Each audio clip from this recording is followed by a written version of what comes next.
अस्सलामुअलैकुम, खुश आमदीद। नई सुबह ताज़ा एहसास के साथ प्रोग्राम नया दिन के साथ मैं हूँ सैयद फैसल करीम।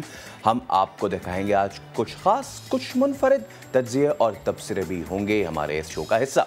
मिलवाएंगे आपको छोटी सी एक बच्ची से जो काम कर रही है बड़े बड़े और माहौलियाती तब्दीली का होगा जिक्र, जो कि एक हकीकत तो है।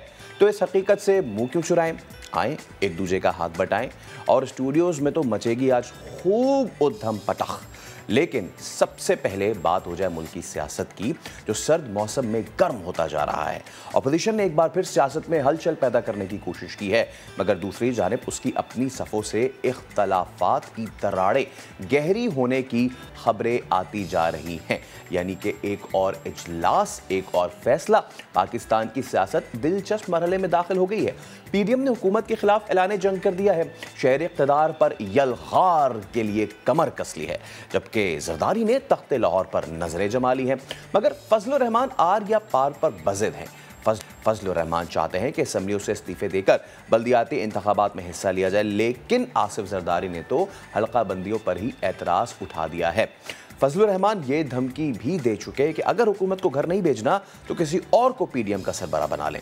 फजलुर रहमान के सख्त मौक़िफ़ पर पीडीएम महंगाई मार्च पर तो मुत्तफ़िक हो गई है, लेकिन अपोजिशन का ये इत्तेहाद कितने दिन चलेगा ये तो वक्त ही बताएगा। आज बहुत बड़ी कॉन्स्पिरेसी की वजह से एक खतरे में है। दुनिया पाकिस्तान को तोड़ना चाहती है और हमने अहद किया हुआ है पाकिस्तान बचाने का। हम पाकिस्तान के लिए लड़ेंगे, पाकिस्तान को बचाएंगे। 23 मार्च को इस्लामाबाद में महंगाई मार्च होगा। पंजाब में जनाब मियां शहबाज शरीफ साहब, सूबा खैबर पख्तूनख्वा में फजलुर रहमान, सूबा बलूचिस्तान में जनाब महमूद खान अचकजई, उवैस शाह नूरानी साहब, वो कराची में सिंध की पीडीएम का इजलास इसी हवाले से तलब करें। हर जगह पे हम इनसे लड़ेंगे, हर मोहल्ले में इनसे लड़ेंगे, इसलिए कि पाकिस्तान के ये खिलाफ, ये मेरी धरती के खिलाफ हैं।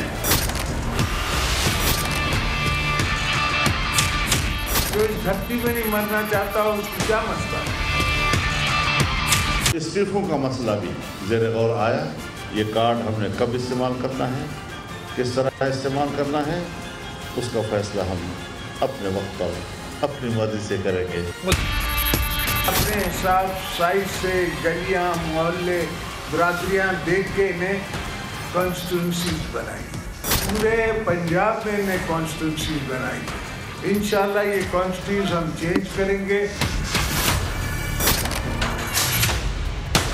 आपने जो कॉन्स्टिट्यूंसी जिस पे इलेक्शन लड़ी है, ये 77 के बाद मियां साहब बनाते रहे।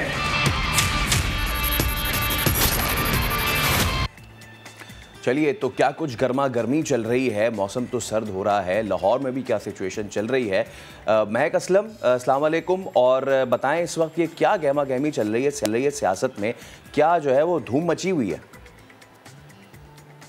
फैसल, बहुत शुक्रिया इंट्रोड्यूस कराने के लिए। लाहौर की सर्दी तो बहुत ज़्यादा है, लेकिन जैसे कि हमने बात की कि सियासत का जो माहौल है वो काफ़ी गर्म है। वो इसलिए क्योंकि जरदारी साहब लाहौर में तशरीफ़ लाए हैं और उनकी ये जो तशरीफ़ आवरी है, अगर इसको हल्का ना ही लें तो बेहतर है, क्योंकि जब भी जरदारी साहब एक्टिव होते हैं ना तो मुफाहमत का कोई ना कोई रास्ता निकालते ज़रूर हैं। और जैसे कि हमने देखा कि पाकिस्तान पीपल्स पार्टी, जो कि कल का परसों का जो इलेक्शन था उसमें जितने अच्छे वो मार्जिन से, ठीक है उन्होंने इतना लीड नहीं किया, लेकिन फिर भी जितने वोट उन्होंने लिए 32,000, वो कम नहीं थे। पहले 5,000 फिर 32,000 लेना, ये एक इंडिकेशन हो सकता है कि पीपल्स पार्टी दोबारा से एक्टिव हमें पंजाब में नज़र आ सकती है। और जहाँ तक मौलाना की बात है, तो ये मार्च की जो उन्होंने बात की, इसको ये महंगाई मार्च का नाम दे रहे हैं। अब महंगाई के कंधे पे बंदूक रख के उन्होंने चलानी है, ये क्या करना है ये तो मौलाना साहब बेहतर जानते हैं। लेकिन हम सबको पता है कि मार्च का महीना कितना एक्टिव होता है, क्योंकि इसमें 23 मार्च को परेड होती है, इस्लामाबाद हाई अलर्ट होता है, रास्ते बंद होते होते हैं। शेख साहब कल ये 12 कह चुके हैं कि कुछ रास्ते 3-3 रोज़ के लिए बंद कर दिए जाते हैं। अब ये शेख साहब ने पहले ही इंदिया दे दिया है कि उस वक्त अपोजिशन कोई हंगामा ना करे, लेकिन फवाद चौधरी जो ये कहते नज़र आते हैं कि मौलाना बार बार तारीखें बदलते हैं, इस दफ़ा फिर से तारीख बदलेंगे। आई डोंट नो वो इतने ज़्यादा वसूख से कैसे कह रहे हैं, इतना यकीन उन्हें कैसे है। खैर, इसी तमाम तरह मामले पर बात करने के लिए हमें ब्यूरो चीफ लाहौर नईम साहब ज्वाइन कर चुके हैं। उन्हें भी शामिल गुफ्तगू करते हैं, उनसे जानते हैं कि काफ़ी उनकी भी गहरी नज़र होती है तमाम तर मामलात पर, तमाम तर जो सियासी एक्टिविटीज़ इस वक्त फ़िलहाल लाहौर में हो रही है। नईम साहब, बेहद शुक्रिया वक्त देने के लिए, गुड मॉर्निंग। सबसे पहला वही सवाल, मुफाहिमत के बादशाह आसिफ अली जरदारी इस वक्त लाहौर में मौजूद हैं और लाहौर में मौजूद होने के ज़ाहिर सी बात है उनके कुछ ना कुछ एक्टिविटीज़ तो ऐसी होंगी जो कि आगे चल के पाकिस्तान पीपल्स पार्टी को काफ़ी फ़ायदा पहुंचा सकती है। तो प्लीज़ ज़रा आप बताएगा क्या शेड्यूल है, कोई अहम मुलाकात या कोई खुफिया मुलाकात जिसके बाद पाकिस्तान पीपल्स पार्टी का ट्रैक चेंज हो सकता है, स्पेशली पंजाब में, लाहौर में?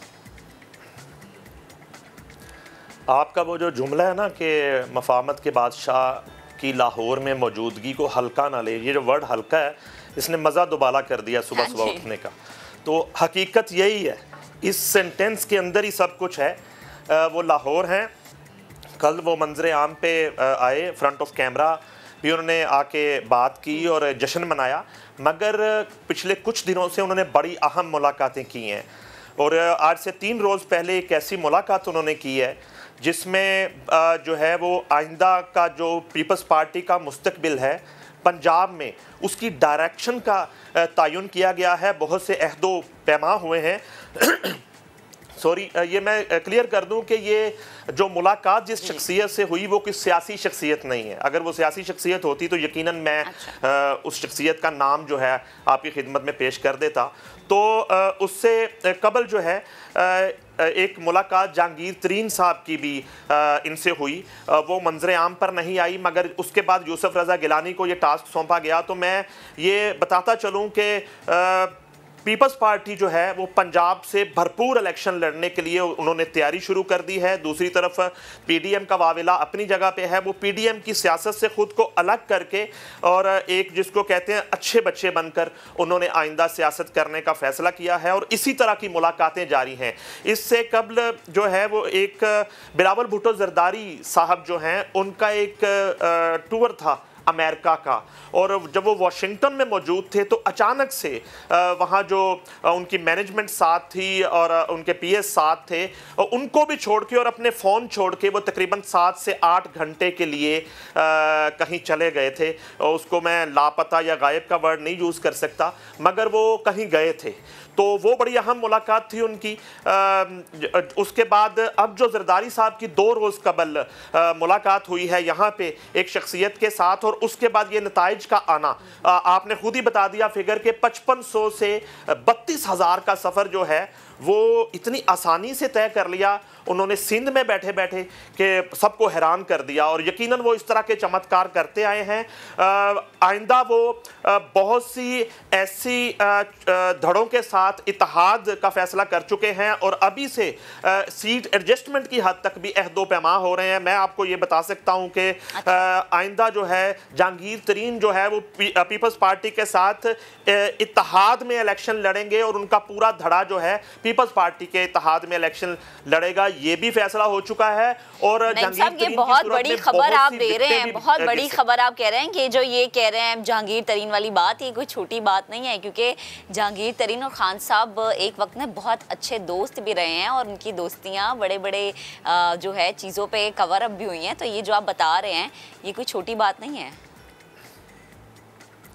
बिल्कुल ऐसा ही है कि दोस्ती कायम रहेगी, ये भी वो कहते नज़र आते हैं। और निजी महफिल में भी आज भी वो जहाँ गिला शिकवा करते हैं वहाँ इस दोस्ती का भी तज़किरा करते हैं, जिसका बिल्कुल अदराक आपको भी है और हमें भी है। मगर इलेक्शन शायद अब जो है वो आइंदा की जो जहांगीर तरीन साहब की सियासत है वो शायद इमरान खान साहब के साथ नहीं है। वो सियासत अब फ़िलहाल उन्होंने एक नया इत्तेहाद, एक नई दुनिया बसाने के लिए पाकिस्तान पीपल्स पार्टी के साथ एक दोस्ती का आगाज़ किया है। उसके बाद जहाँ तक पीडीएम की सूरत हाल है, पीडीएम मौसम का जिक्र किया आप, लाहौर में मौजूद हैं और लाहौर की सर्दी का आपने जिक्र किया। जो तहरीकें मौसम की शिद्दत को देखकर जो है वो उनकी तारीखें रखी जाती हैं और उनका तयन किया जाता है, उनकी संजीदगी का अंदाज़ा लगाया जा सकता है। आप अगर महंगाई मार्च की बात कर रहे हैं तो आज दिसंबर का आगाज़ है और आप 23 मार्च की डेट दे रहे हैं, तो इस अवाम को जिसके लिए आप निकलने का दावा कर रहे हैं, 4 माह के लिए मजीद आपने किसके रहमो करम पर छोड़ दिया? अगर आप समझते हैं कि पाकिस्तान अवाम जो है महंगाई की चक्की में वाकई आपकी नज़र में पिस रहे हैं और उनका जीना दोबर हो गया है, मैं आपको एक बात बताता हूँ।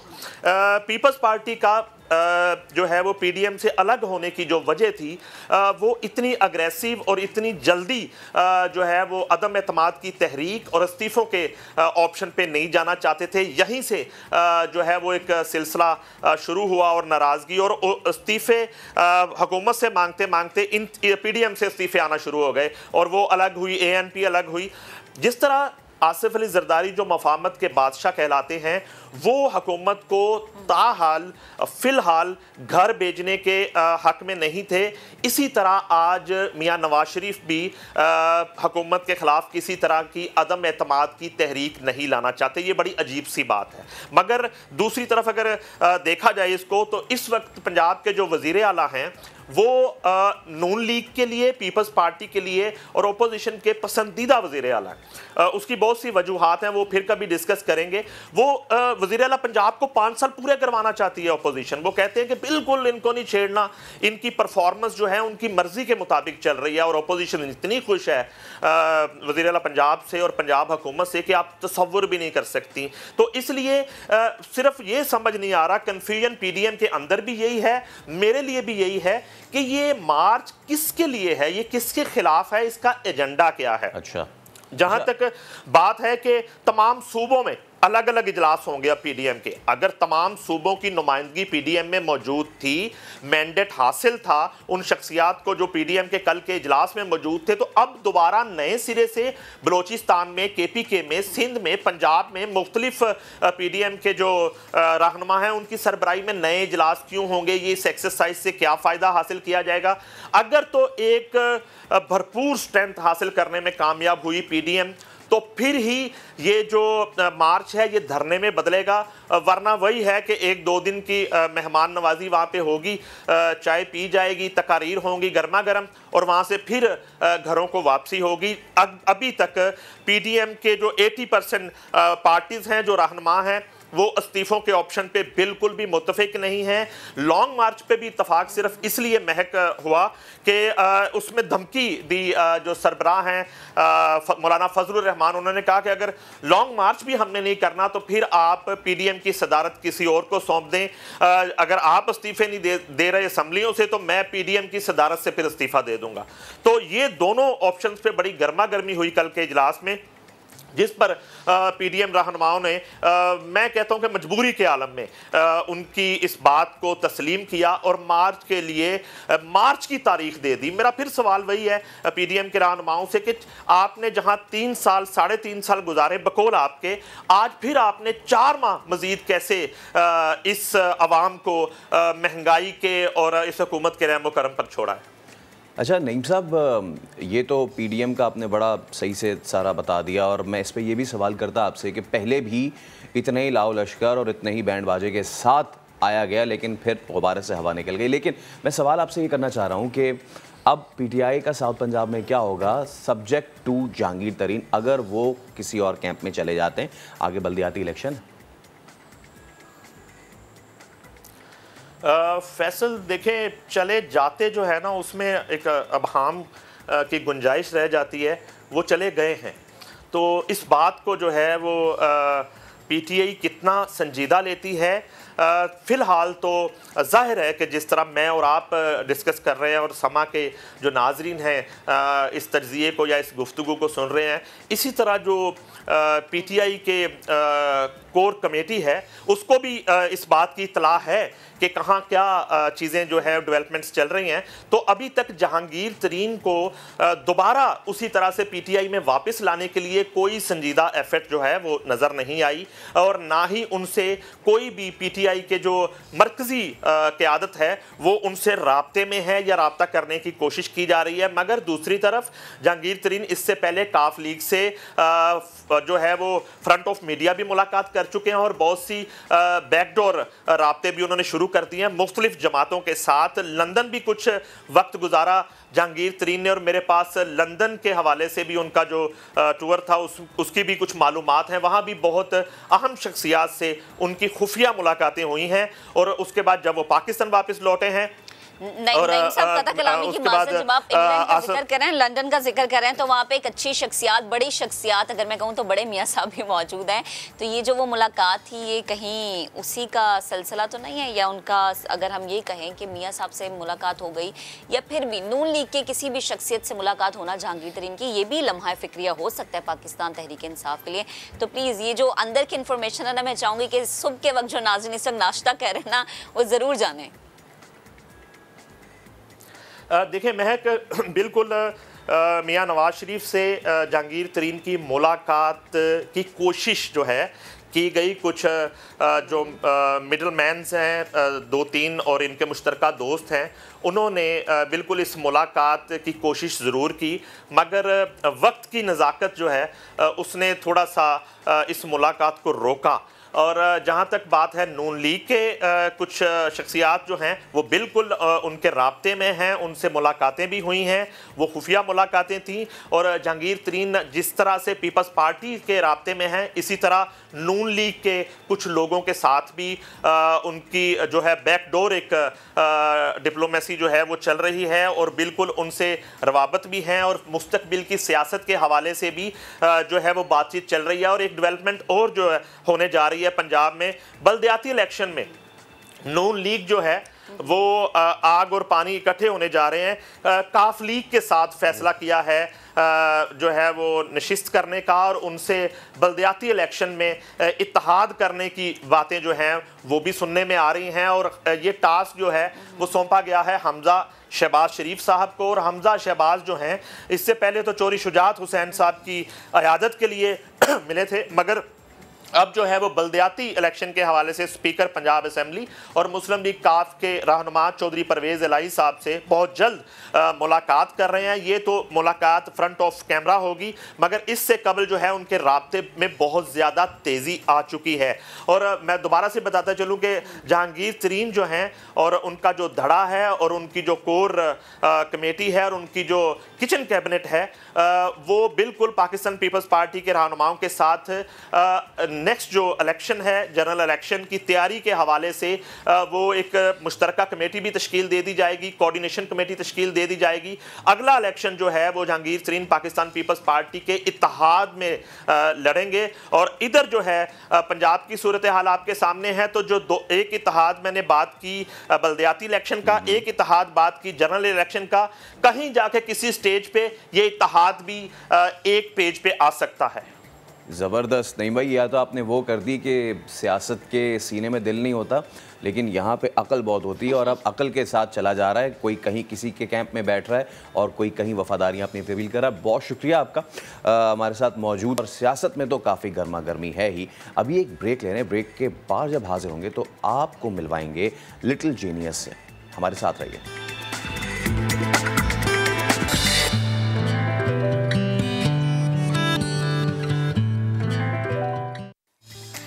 Welcome back once again. अब बात करेंगे उस छोटी सी बच्ची की जो कि है तो छोटी सी, उम्र छोटी है लेकिन उसके काम बहुत ज़्यादा बड़े बड़े हैं, और जो बड़े बच्चे ना उनको काफ़ी ज़्यादा हैरान कर दिया। आयसल वहीद की मैं बात कर रही हूँ। आजकल सोशल मीडिया पे हर जाने पाकिस्तान का नाम भी पाकिस्तान का नाम भी उन्होंने रोशन किया हुआ है, और साथ ही साथ अपने वालिदैन का नाम भी फ़ख्र से बुलंद किया हुआ है। आयसल वहीद ने कारनामा ये अंजाम दिया है कि 11 बरस की उम्र में, यानी सिर्फ 11 साल की जो उनकी उम्र है उसमें उन्होंने 6 किताबें लिखी हैं जो कि अमेज़ॉन पे मौजूद हैं, और ये 6 किताबें मुख्तलिफ मज़ामीन पर हैं, यानी जो बच्चे इस उम्र के हैं या इससे बड़ी उम्र के थोड़े से बच्चे हैं, यानी कि टीनेजर्स जो हैं, वो ईजीली एक्सेस हासिल कर सकते हैं और ईजीली पढ़ भी सकते हैं।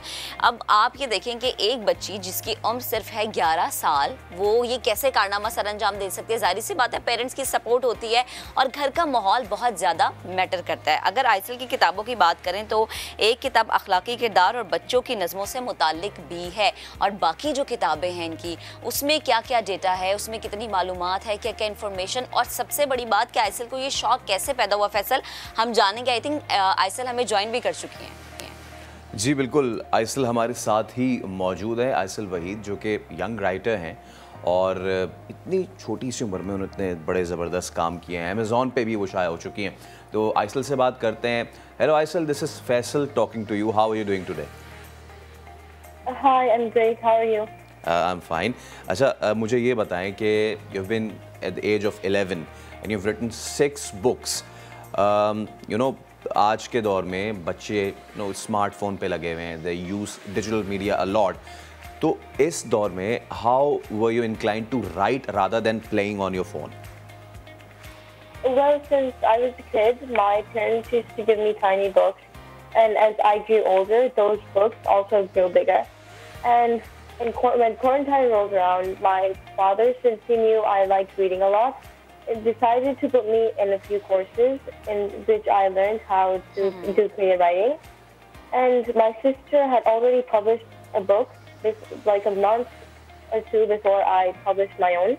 And she was also one of the inspirations which helped me to come up with the thought of what if I wrote my own book and what if I published it? What if I became the light at the end of a tunnel? What if I inspired others, and what if I was a source of positivity for others? Because at that time, it was in 2020, around March, and it was like Corona was much worse back then, and it was at the peak of COVID. Things were horrifying and terrible, because I'm sure no one had heard of Corona, and things were really bad back then. And so I thought, what if I was the positivity? What if I helped others? And what if I made their day? And so with those hopes, I published my first book. Okay. How many... Okay. Aisal, tell me please... जी जी। अच्छा, मैं ही पूछना चाह रही हूँ isle, please मुझे बताएं कि who is your support system, your father, your mother, please ये, क्योंकि ये जानना बहुत ज़रूरी है ना जो आपकी एज के बच्चे हैं, ताकि पता चले कि अम्मा अब्बा में से कौन ज़्यादा सपोर्ट करता है। Well, in my family, everyone has helped me. My mother helped me with the illustrations, and she gave me lots of ideas. She worked day and night just to make the illustrations, and she was also there with me through the publication process. My father was there he was there with me in the publication process, and he told me not to give up, and he was a big source of motivation. My sister was a source of inspiration, and she also gave me lots of ideas because she also does creative writing. And my teachers are there too. I would also ask them to check my writing every once in a while. Okay. What topics have you selected for your books, Aisal? And how do you conceive the plot, the plan, the whole idea? Well, all of my books come from a mind. And since my mind is like really creative, I can get inspired from the tiny little things in life. I can get inspired from simple pen. I can get inspired from a chips packet, anything really. And all of my books are fantasy fiction. Some of them have morals behind them, while others don't. Okay, and who is your inspiration? Well, when I was a kid, I used to read lots of books, like I've already said. One of the authors which I used to love reading was Enid Blyton, and she was also a lot of inspiration because I still read some of her books to this day. My sister was also a big inspiration, like I said. She had published her own book that night.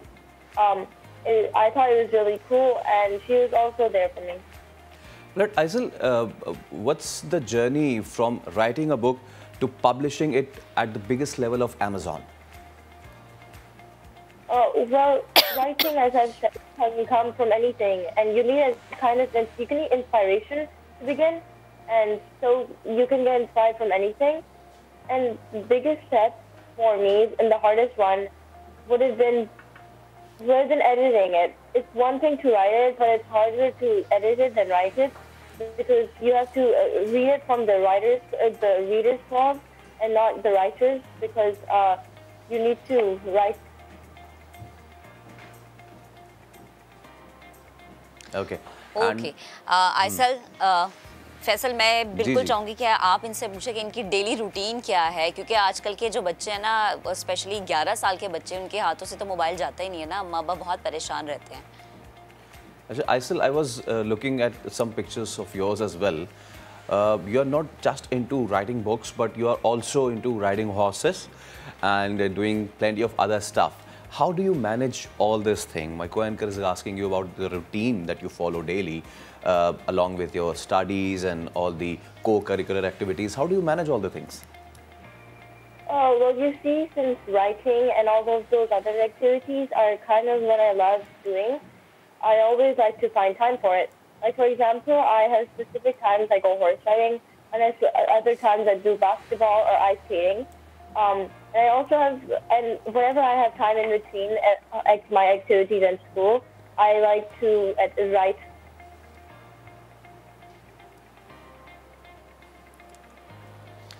ठीक है, aisle Waheed हमारे साथ मौजूद थी और गुफ्तगू कर रही थी. और thank you so much aisle. और जो हम बात करते हैं ना छोटे बच्चों के, जैसे कि इन्होंने कहा भी कि घर का माहौल जो होता है ना, वो बड़ा मैटर करता है आपके ब्रॉटअप में, आपकी ग्रूमिंग में और आपको आगे बढ़ाने में. अगर आपको सारा वक्त मोबाइल इस्तेमाल करना और आपके घर में बड़े कुछ नहीं कहेंगे, तो फिर आप बस मोबाइल ही इस्तेमाल करते रहेंगे. एक ब्रेक लेते हैं, ब्रेक के बाद दोबारा हाजिर होंगे. हमारे साथ रहिएगा.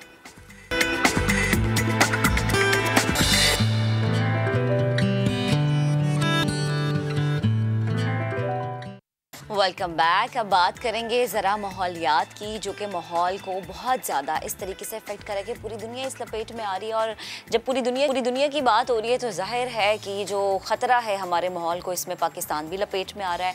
और पाकिस्तान का माहौल दिन प दिन ज़्यादा बदतर होता जा रहा है. उसका कोई और ज़िम्मेदार नहीं, उसके ज़िम्मेदार हम खुद हैं, क्योंकि हम खुद एहतियात नहीं करते. हुकूमत अवेयरनेस के लिए बहुत सारे प्रोग्राम लेकर आती है, लेकिन वो अवेयरनेस होती तो आवाम के लिए है, लेकिन आवाम आगे करती है कि एक कान से सुनती है और दूसरे कान से निकाल देती है. अब 1 बिलियन ट्री सुनामी मंसूबा जब गवर्नमेंट ने शुरू किया, तो हमने देखा कि इस पर भी बहुत ज़्यादा रेजिस्टेंस का सामना हमें नज़र आया, कि बहुत ज़्यादा ऐसे इलाके जहाँ पर आवाम को चीज़ पसंद नहीं आई, तो उन्होंने माहौल में बिगाड़ मज़ीद पैदा करने के लिए वो जो दरख्त लगाए गए, वो जो माहौल को बेहतर बनाने के इक़दाम उठाए गए, उसको हदफ़ फैसल, हदफ़ तनकीद बनाना शुरू कर दिया. और आई थिंक हमारी जो आवाम है, उसका मेन जो मसला है वो यही है कि शायद वो इस चीज़ की तरफ आना ही नहीं चाहते, या फिर ये फैसल हम कहें कि अवेयरनेस देने की अभी बहुत ज़्यादा ज़रूरत है. प्रॉब्लम ये है कि ये अकेले हुकूमत का काम नहीं है. आलूगी के खात्मे, माहौल की बेहतरी के लिए हर शहरी को अपना किरदार अदा करना होगा. पाकिस्तान के लिए अच्छी बात ये भी है कि यहाँ गैर मुल्की भी अब माहौलियात की बेहतरी के लिए अपना किरदार अदा कर रहे हैं. तो ब्रिटिश काउंसिल ने इसी सिलसिले में गुज़िश्ता दिनों youth in climate action 2021 summit का इनेकाद किया, जहां इस बात पर बहस की गई कि किस तरह नौजवानों को इस मामले में शामिल किया जा सकता है. माहौलियाती तब्दीली में अपना किरदार अदा करने के लिए नौजवानों में कैसे आगाही को बढ़ाया जा सकता है. एक रिपोर्ट भी पेश की गई कि ब्रिटिश काउंसिल ऑर्गेनाइजेशन ने माहौलियात के बारे में क्या जो है वो लोगों को बताया, इस मामले पर कैसे बात की जाए, किस तरह एक कुव्वत, एक ताकत बनकर माहौलियात के बारे में ज़्यादा सरगर्म होकर हुकूमत के साथ मिलकर ज़्यादा मरबूत हिकमत अमली बनाई जा सके. तो इस सब पे हम बात करेंगे. इस प्रोग्राम की जो है, इसके सरबरा तलहा चिश्ती हमारे साथ मौजूद हैं. तो तलहा, अस्सलाम वालेकुम. सबसे पहले तो thank you so much for your time. बड़ा ज़बरदस्त इनिशिएटिव था ये, ख़ास तौर पे यूथ को एंगेज करना.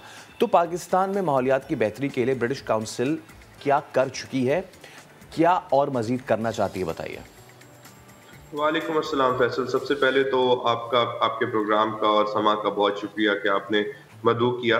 और इस बहुत इंपॉर्टेंट टॉपिक के बारे में बात करने का मौका दिया। और जिस तरह आपने कहा कि ये एक बहुत बड़ा चैलेंज है पाकिस्तान के लिए और बल्कि पूरी दुनिया के लिए, और इसके लिए सबको मिल बैठकर कोशिश करने की ज़रूरत है कि हम इस चैलेंज को कैसे रिस्पॉन्ड कर सकते हैं। जहाँ तक ब्रिटिश काउंसिल का ताल्लुक है, तो ब्रिटिश काउंसिल का, क्योंकि अभी ब्रिटिश काउंसिल ने COP26 जो कॉन्फ्रेंस थी उसकी सरबराही भी की, तो ब्रिटिश काउंसिल ने इसका 3 ईयर्स में 3 सतह के ऊपर इसको रिस्पॉन्ड करने की कोशिश कर रही है। सबसे पहले तो जिस तरह जिक्र हुआ पहले भी कि ब्रिटिश काउंसिल एक्सटेंसिव काम कर रही है रिसर्च के ऊपर, ताकि हमारे पास सबसे पहले एक रिसर्च एविडेंस क्रिएट हो सके कि लोगों का एग्जिस्टिंग नॉलेज क्या है, लोगों की एग्जिस्टिंग अवेयरनेस क्या है अबाउट क्लाइमेट चेंज, या अभी एग्जिस्टिंग इनिशिएटिव्स क्या चल रहे हैं। और उसके साथ साथ जो हमारा दूसरा काम है उसमें हम यंग लोगों के साथ, क्योंकि आप जानते हैं कि पाकिस्तान में यूथ बल्ज है, more than 65% is of our population is of young people. तो हम कोशिश कर रहे हैं कि नौजवान लोगों को एंगेज कर सकें, नौजवान लोग जो है वो क्रिएटिव सॉल्यूशंस लेके आ सकें माहौलियाती तब्दीली को रिस्पॉन्ड करने के लिए। एक हम इस सतह के ऊपर काम कर रहे हैं कि नौजवानों लोगों को एंगेज करें, उनको अवेयरनेस दें, उनको इनकरेज करें कि वो अपनी लेवल के ऊपर, चाहे वो देहात हो, चाहे वो शहर हो, चाहे वो यूसी लेवल हो, उसके अंदर अपने लेवल के ऊपर इनिशिएटिव्स लेके आएँ। और इसके साथ साथ ब्रिटिश काउंसिल ये भी कोशिश कर रहा है कि मैथ लेवल के ऊपर नॉलेज क्रिएट किया जाए, जिसमें हम green scholarships, British council UK government की मदद से हम लोग ग्रीन स्कॉलरशिप्स देते हैं।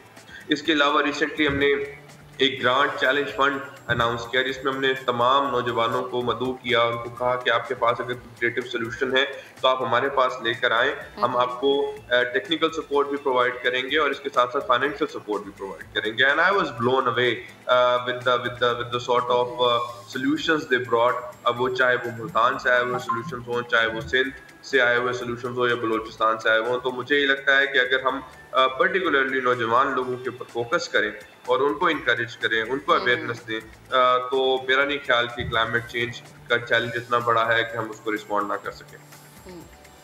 बिल्कुल तलहा, आप बिल्कुल ठीक कह रहे हैं, क्योंकि यंग जनरेशन को जब आप किसी भी सब्जेक्ट पे इंगेज करते हैं अपने साथ, तो उसका रिस्पांस बहुत ज़्यादा बेहतर इसलिए आता है क्योंकि हमारा जो यंग टैलेंट है वो काफ़ी समझदार हो गया है। लेकिन मैं फिर भी आपसे पूछना चाहूँगी कि रिस्पांस अभी तक आपको कैसा मिला है? जैसे कि आप बता भी रहे हैं प्रोजेक्ट, फिर इसके अलावा आप बता रहे हैं कि स्कॉलरशिप है, इसके अलावा आप बता रहे हैं कि यंग जनरेशन को जिस तरह सब्जेक्ट पे इन्वॉल्व किया गया है, तो ओवरऑल इसका रिस्पॉन्स अभी तक कैसा है? असमा, इसमें रिस्पांस के दो पहलू हैं। एक रिस्पांस हमने ये देखा कि अभी मौजूदा लेवल के ऊपर अवेयरनेस कितनी है, अवेयरनेस का फुकदान है। हमें लगता है कि नौजवान लोगों के लिए नॉलेज क्रिएट करने की ज़रूरत है, हमें उनको अवेयरनेस देने की ज़रूरत है। ये एक तो हमारी रिसर्च के अंदर ये चीज़ बहुत वाज़ेह होकर सामने आई कि बहुत सारी हमारी पॉपुलेशन है और ख़ास तौर पर जो नौजवान लोगों की पॉपुलेशन है, उनको क्लाइमेट चेंज के दरअसल जो की चैलेंजेस हैं उनके बारे में अवेयरनेस नहीं है। लेकिन इसके साथ साथ हमने उनसे ये भी पूछा अपनी रिसर्च रिपोर्ट के अंदर कि हाउ कीन आर यू टू रिस्पॉन्ड और टू टेक इनिशिएटिव। और वो जिस तरह हमने पहले बात की कि हमारे नौजवान, चाहे वो कोई भी चैलेंज हो, वो चाहे तालीम का हो, कहीं भी हो, अपने इनिशिएटिव्स, अपनी क्रिएटिविटी, अपने इनोवेटिव सॉल्यूशंस लाने में बिल्कुल नहीं कतराते। और यहाँ भी यही था कि मोर देन 85% जो हमारे रिस्पॉन्डेंट्स थे उन्होंने कहा कि we really want to be involve, we are really keen to take initiative at our own levels. और उसके अंदर अब मौजूदा तौर पे रिक्वायरमेंट ये है कि क्योंकि वो कीननेस है, एक एनर्जी है, सिर्फ उसको चैनलाइज करने की ज़रूरत है। चाहे वो हम गवर्नमेंट इनिशिएटिव्स के थ्रू करें, चाहे वो हम ब्रिटिश काउंसिल अपने लेवल के ऊपर करें, या बाकी और जो आलमी इदारे या नेशनल ऑर्गेनाइजेशंस यहाँ काम कर रही हैं उनके लेवल के ऊपर करें। लेकिन I think they are more than eager and so far जितने हमने चैलेंज फंड या बाकी और इनिशिएटिव्स दिए हैं, the response has been massive. It has been a very competitive process. Obviously हमारे पास लिमिटेड अपॉर्चुनिटीज हैं, लेकिन उन लिमिटेड अपॉर्चुनिटीज के लिए there are large number of young people who really want to engage and really want to make sure कि they are playing their part to respond to climate challenge। अच्छा तला साहब, आखिर में मुझे सिर्फ ये बता दें कि Pakistan different provinces, different environmental challenges, कहीं पे आइस कैप्स पिघल रहे हैं, कहीं पे दरख्त कट रहे हैं और कहीं पे ड्रॉट है। थर जैसे इलाके जहाँ पे पानी की कमी होती जा रही है, और जो हमारा नॉर्दर्न एरियाज़ है वहाँ पे फ्लडिंग ज़्यादा होती जा रही है क्योंकि कार्बन एमिशन से वहाँ पे आइस कैप्स हमारे पिघलते जा रहे हैं। तो ये बड़ा मेहनत किस्म का टास्क है। आगे आप लोगों के मजीद क्या क्या प्लान्स हैं इस मेहनत टास्क को कवर करने के लिए, ये बताएं शॉर्टली। इसमें हम अब आगे चलकर भी अपना रिसर्च का जो काम है वो इंशाल्लाह इसको जारी रखेंगे। और इसके साथ साथ बिल्कुल आपने सही कहा फैसल कि डाइवर्स चैलेंजेस हैं, डाइवर्स एरिया है, लेकिन इसके साथ साथ सबसे हमारी जो ताकत है वो जो नौजवान लोग हैं। अगर हम नौजवान लोगों के ऊपर इन्वेस्ट करते हैं, जो हम कर रहे हैं, हमने एक और राउंड अनाउंस किया है चैलेंज फंड का, जिसके अंदर हम नौजवान लोगों को इन्वाइट किया है, चाहे वो बलोचिस्तान से हों, गिलगित से हों, KPK से हों, सिंध से हो, पंजाब से हों, कश्मीर से हों, उनको इन्वाइट किया है कि आप अपने इलाके के चैलेंजेस को देखें और फिर आप खुद डिवाइस करें सोल्यूशन। आपको क्या लगता है कि इन चैलेंजेस को किस तरह रिस्पॉन्ड किया जा सकता है, और फिर हम आपको टेक्निकल एक्सपर्टीज भी देंगे, चाहे वो UK से आए हों टेक्निकल एक्सपर्टीज, चाहे पाकिस्तान में बैठे हुए एक्सपर्ट्स हों, और उसके साथ साथ हम आपको फाइनेंशियल सपोर्ट भी देंगे ताकि आप इन इनिशिएटिव्स को ले सकें, इनको स्केल कर सकें। और मैं जाते जाते आपको बताता चलूं कि हमारे पास बेशुमार ऐसी मिसालें आई हैं। बलूचिस्तान के अंदर कुछ नौजवान हैं जो ये स्क्रैप टायर्स होते हैं उनसे स्कूल के फर्नीचर्स बना रहे हैं। लाहौर के अंदर स्क्रैप टायर से बच्चे पहनने वाले जूते बना रहे हैं। मतलब they are coming up with creative solution. जरूरत इस अमर की है कि हम एक कोलैबोरेटिव एक एफर्ट करें, जिसमें हम हाथ मिलाकर गवर्नमेंट के साथ और बाकी इदारों के साथ मिलकर सॉल्यूशंस डिवाइस करें और उसमें नौजवान लोगों को जरूर इंगेज करें। और इसमें जाते जाते मैं ये भी कहूंगा कि आई थिंक इसमें हमारी रिसर्च रिपोर्ट के अंदर भी आया कि टेलीविजन जो है नौजवान लोगों के मुताबिक एक सबसे ज्यादा रिलायबल मीडियम है जिसके थ्रू ये अवेयरनेस क्रिएट की जा सकती है। आप जैसे प्रोग्राम्स जो हैं वो एक अवेयरनेस क्रिएट कर सकते हैं। तो मैं ये गुजारिश करूंगा कि अब हमारे लिए ज़रूरी है कि हम क्लाइमेट चेंज के बारे में ज़्यादा से ज़्यादा बात करें, ज़्यादा से ज़्यादा प्रोग्राम्स करें और ज़्यादा से ज़्यादा डिस्कशन करें। और एक और चीज़ हमने अभी रिसेंट पास्ट में देखा, बल्कि शायद हफ्ते पहले ही, कि जब स्टबल हम बर्न करते हैं तो उसका कितना बुरा इफ़ेक्ट आता है। क्या आप लोगों ने जो यूथ को एंगेज किया है, are they mainly from the city background या फिर देही इलाकों के भी लोग हैं? क्योंकि आपको ज़्यादा बेहतर पता है कि जो हमारी जितनी पॉल्यूशन और जितना जो कार्बन एमिशन वहाँ हो रहा है देही इलाकों में, इट्स मोर और लेस इक्वल टू शहरी इलाके। हम रियलाइज़ नहीं करते ये। बिल्कुल, बहुत अच्छा सवाल किया आपने, क्योंकि हमारा खुद का भी यही फोकस था। अगर हम अपनी रिसर्च के रिस्पोंडेंट्स में आपको बताऊं तो हमारे मोर देन 60% जो रिस्पोंडेंट्स थे वो देहाती इलाकों से थे। इसी तरह अगर मैं चैलेंज फंड की बात करूं या हमारे जो ट्रेनिंग प्रोग्राम्स की बात करूं तो उन सारे ट्रेनिंग प्रोग्राम्स के अंदर भी हमने शहरी आबादी के साथ साथ ज्यादा फोकस देहाती आबादी पर रखा है, क्योंकि शहर के अंदर फिर भी किसी न किसी तरीके से आपको अवेयरनेस मिलने के मौके ज़्यादा होते हैं, लेकिन देहाती इलाकों के अंदर ये एक बहुत बड़ा चैलेंज होता है कि अवेयरनेस की कमी होती है और फिर उसके बाद सेंसिटाइजेशन क्रिएट करने के चांसेस भी कम होते हैं। तो हम कोशिश यही कर रहे हैं कि देहाती इलाकों के जो नौजवान हैं उनको इंगेज करें और अभी तक हमने अपने इनिशिएटिव में 60% से ज़्यादा उन नौजवानों को रीच आउट करने की कोशिश की है जो रूरल एरिया से हैं। और इसी तरह हमारी रिसर्च के अंदर भी फोकस यही था कि हम रूरल एरिया से लोगों को बुलाएं। और अभी जो चैलेंज फंड है जिसके लिए हमने जी ठीक है, तलहा चिश्ती हमारे साथ मौजूद थे और गुफ्तगू कर रहे थे। और बड़ा ज़रूरी है ये कि हम बात करें कि माहौलियात जो तब्दील है हो रहा है और इसमें जो तब्दीली के अनासर है उसमें आवाम का किरदार बहुत ज़्यादा ज़रूरी है। अगर हम सिर्फ ये कह दें कि अवेयरनेस पैदा करना गवर्नमेंट का काम है तो ये गलत है। अच्छा जी, आगे बढ़ते हैं, पेशावर का रुख करते हैं। और पेशावर का जब हम रुख करेंगे तो आपको बताएंगे कि एक पेट शो सजा है, बहुत खूबसूरत सा, और प्यारे प्यारे से पेट्स यहाँ पर आए हैं। तो जब प्यारे प्यारे से पेट्स आए तो बच्चे और बड़े सभी की तवज्जो हासिल कर लेते हैं। कौन कौन सी नस्ल के जानवर थे, शाहबुर रहमान की रिपोर्ट में आपको दिखाते हैं।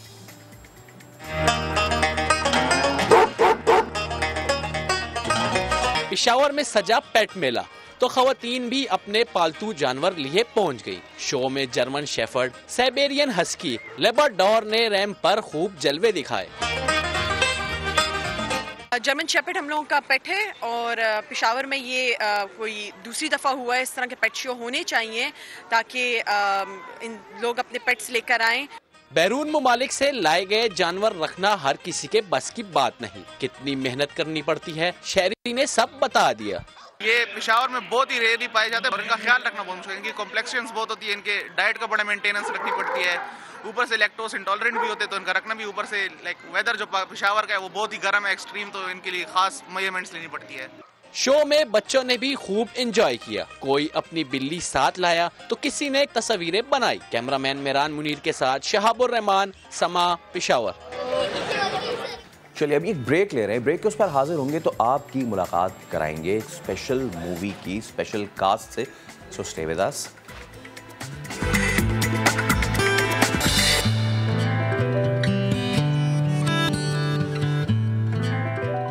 Welcome back. और अब बात कर लेते हैं हम ज़रा फिल्मी दुनिया की, क्योंकि जब हम फिल्मी दुनिया की बात करते हैं तो अब हम देखेंगे पाकिस्तान में फ़िल्म जो बन रही है ना वो बहुत ज़्यादा उनमें तब्दीली आ रही है। अब हम वो इश्क व मोहब्बत और वो लड़ाई झगड़ों वाली टिपिकल मूवीज़ नहीं देख रहे, अब हम देख रहे हैं वो वाली मूवीज़ जिसके अंदर थोड़ा सा आप हॉरर का एलिमेंट भी देखते हैं और थोड़ा सा आप कॉमेडी का एलिमेंट भी देखते हैं। हमने देखा कि गुज़श्ता कई दिनों में ऐसी मूवीज़ आई भी हैं, और बल्कि हमने एक मूवी की कास्ट से आपको इंट्रोड्यूस भी कराया था, हमने आपकी मुलाकात भी कराया था, पीछे तो देखो आपको ज़रूर याद होगा। इसी तरह एक और मूवी अब आने वाली है, लाइमलाइट में है और बहुत जल्द हम उनको देखेंगे ऑन स्क्रीन और बहुत सारा एंजॉय भी करेंगे। फैसल, आई थिंक आप इस मूवी के बारे में पहले पढ़ भी चुके होंगे और आपने ट्रेलर देख भी लिया होगा। उद्दम पटक की कास्ट हमारे साथ मौजूद है। सबसे पहले ता हमारे साथ मौजूद है। ता अस्सलाम वालेकुम, थैंक यू सो मच। और प्रोड्यूसर जो हैं हमारे साथ मौजूद हैं, जावेद भाई। सर कैसे हैं आप? ठीक हैं, खैरियत से हैं।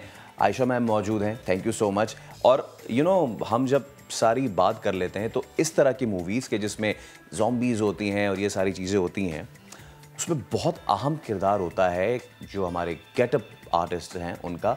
माजिद भाई हमारे साथ मौजूद हैं। माजिद भाई कैसे हैं आप? ठीक ठाक हैं? तो अगर आप साहिबान और साहिबा अगर मुझसे बुरा ना मनाएं तो मैं आगाज़ माजिद भाई से करना चाहूँगा क्योंकि सबसे अहम जो किरदार है ना वो आपका है। माजिद भाई यार, मतलब कि क्या क्या आपने इसमें सीन बनाए हैं, क्या क्या लोगों को बनाया है और कितना चेंज किया तो हमने देखा भी। कुछ ज़रा अपनी जर्नी भी मुझे बताएं और मतलब कि किस तरीके से आपने बंदों को ज़ॉम्बी बनाया। भाई मेरे पास जो है 14 लोग थे। अच्छा। सबसे मेन जो टारगेट थे वो हमारे जावेद साहब थे। ठीक, जो आपने देखा पोस्टर पे। उसके अलावा मेरे पास 13 और थे। मेन टारगेट जो थे ये अपने जावेद अहमद साहब थे। इनके अलावा जो 13 लोग थे वो इनका इतना हैवी नहीं था, सबसे ज़्यादा टाइम इन्हीं पे लगता था। और टारगेट था कि भाई इसको इतना चेंज दिखाना है जो आज तक पाकिस्तान में ना आया हो। तो इनमें हेल्प जो है वो मेरे पास साथ जावेद भाई ने भी किया है और बहुत अच्छे तरीके से इसको इन्होंने ट्रीट किया है और बताया एक एक चीज़ का कि यार ये देखो ये जो है ना नॉर्मल है, अब अगला जो कट आएगा ना हमारा ये शुरू का है, इसके बाद वाला बहुत हैवी होना चाहिए। और फिर हमने इसको मिल के साथ किया। आधा घंटा लगा हमें एक करैक्टर को बनाने में। पहले दिन तो बड़ा मुश्किल था थोड़ा, लेकिन उसके बाद हम डेली बेसिस पे इसको 3-4 दिन तक किया और जो आगे आपके सामने आप देख सकते हैं। एक इस तरह का कैरेक्टर करने में कितना टाइम आपको बनाने में लगा था?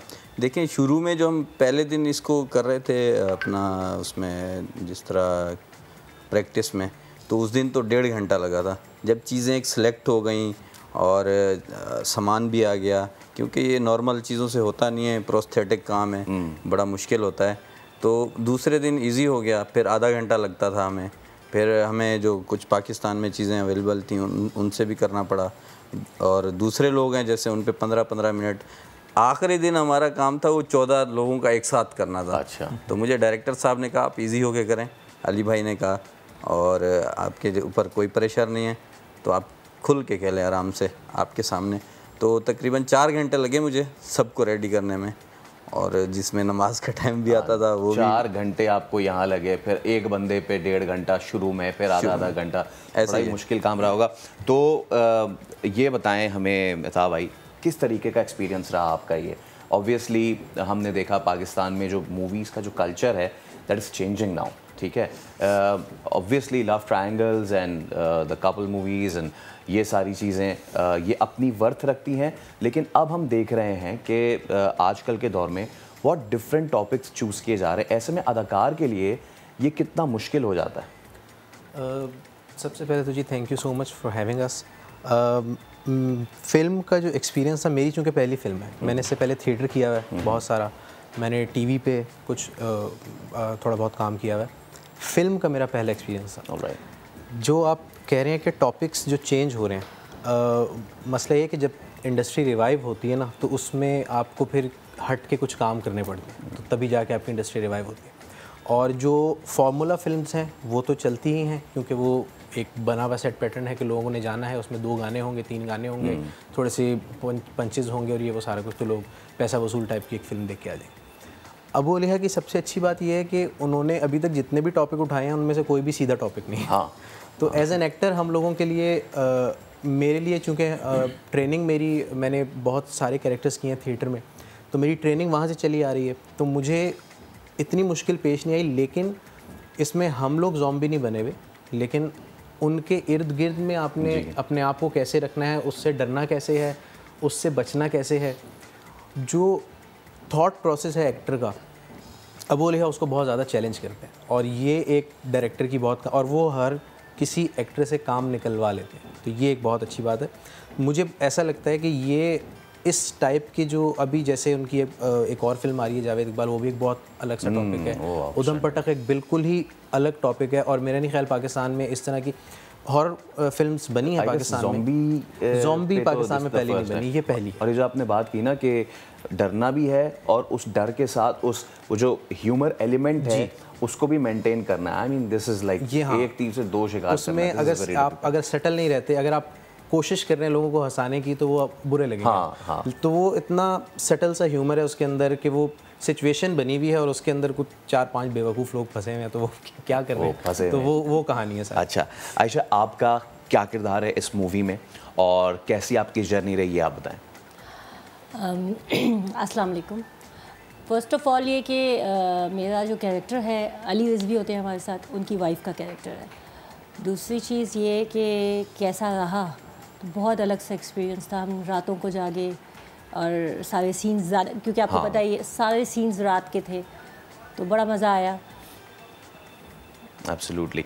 अच्छा, अब जावेद भाई, कितना मुश्किल था इस प्रोजेक्ट को लेके चलना? आई मीन जैसे कि ताहा भाई ने भी कहा कि ये एक हमारी जो एक लेगेसी चली आ रही है ना, उससे ब्रेक अवे होके इस चीज़ को कंसीव करना, प्लस ये कि ह्यूमर कॉमेडी भी अब पाकिस्तान में बना शुरू हो गई है, लेकिन इस तरह का जो पाकिस्तान में नहीं बना। ऑब्वियसली हम बाहर से ही चीज़ें कंसीव करते हैं, लाइक वर्ल्ड वॉर Z हो गई और इस तरह की मूवीज़ हो गई जिनमें ज़ॉम्बीज़ बनने के मुख्तलिफ रीज़न्स थे। कोई T वायरस आ गया रेजिडेंट ईविल में और ये सारी चीज़ें। तो यहाँ रीज़न क्या बना, कैसे ज़ॉम्बी बनाया आपने? थैंक यू फॉर समा TV, क्योंकि मेरा पाकिस्तान में ये दूसरी फिल्म है जो अभी रिलीज़ हो रही है। और जब मेरी अबू अलिया से मुलाकात हुई तो हमने बहुत डिस्कस किया कि हमें कौन सी फ़िल्म बनानी चाहिए ऐसे हालात में कि जहाँ पर सारी आवाम परेशान है, कोरोना का टेंशन है और सारे जो हैं फ़िल्म इंडस्ट्री के हालात जो हैं वो बहुत डाउन हैं। तो हमने यही कहा कि जी हमें हॉरर कॉमेडी बनाना चाहिए। और अली भाई बहुत अच्छे लेखक भी हैं और डायरेक्टर, तो आपको काम से नज़र आएगा कि वो कितनी मेहनत करते हैं। और जब ज़ुम्बीज़ की बात आई तो हमने कहा कि जी ज़ुम्बीज़ बनाते हैं, तो माजिद ने बहुत अच्छा काम किया। और इस फिल्म में जो सबसे बड़ी बात है ना कि जैसे ताहा ने कहा कि हमने दिखाया कि एक टीम जा रही है किसी शूट पे और वो सारी बेवकूफ़ियों की वजह से ज़ुम्बी के चंजल में फंस जाते हैं।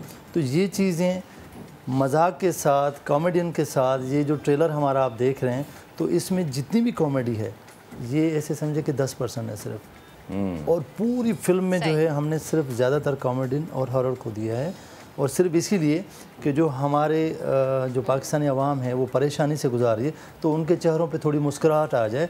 और ऐसी फिल्में आनी चाहिए जिसमें थोड़ा सा चेंज आए, कि बंदा जब बाहर निकले तो वो थोड़ा सा फील अच्छा करके जाए और जैसे वो हालात में गुजर रहे हैं। तो इसीलिए फिल्म इंडस्ट्री में ये फिल्म हमारी आ रही है। रीज़न जो है वो बहुत मज़े का है, लेकिन वो हम रिवील नहीं करेंगे। मैं ये जानना चाह रही हूँ ज़ॉम्बी बने क्यों, वो रीज़न भी। अच्छा, मेरी को एंकर भी। हाँ महक, आप प्लीज़ क्वेश्चन करें।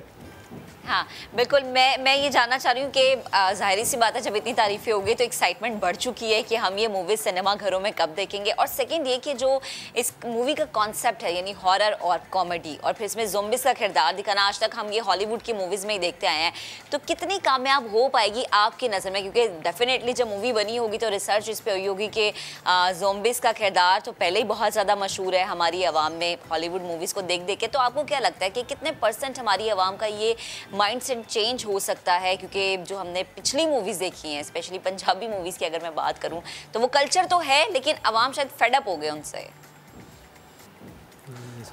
जी बिल्कुल। ये जो मूवी हमने की है कि सिर्फ इस चेंज के लिए कि ये पाकिस्तान की पहली हॉरर कॉमेडी है कि जो हम पहली 10 तारीख को रिलीज़ हो रही है। तो इसमें हमने वो सारी चीज़ें दिखाई हैं कि एक आप छोटे बच्चों से लेके बड़ों तक और फैमिली पूरी के साथ आ सकते हैं।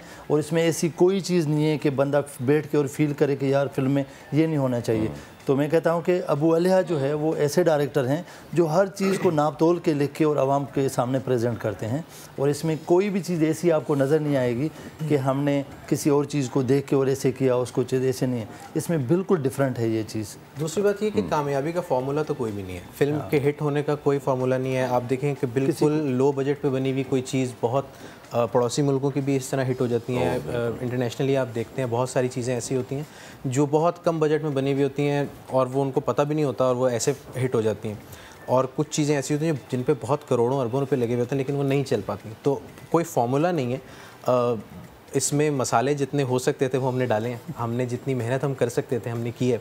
जितना अच्छा इसको डायरेक्ट किया जा सकता था वो किया गया है, जितना अच्छा इसको लिखा जा सकता था, जितना अच्छा इम्प्रोवाइज़ किया जा सकता था वहाँ पे सीन्स को, वो किया गया।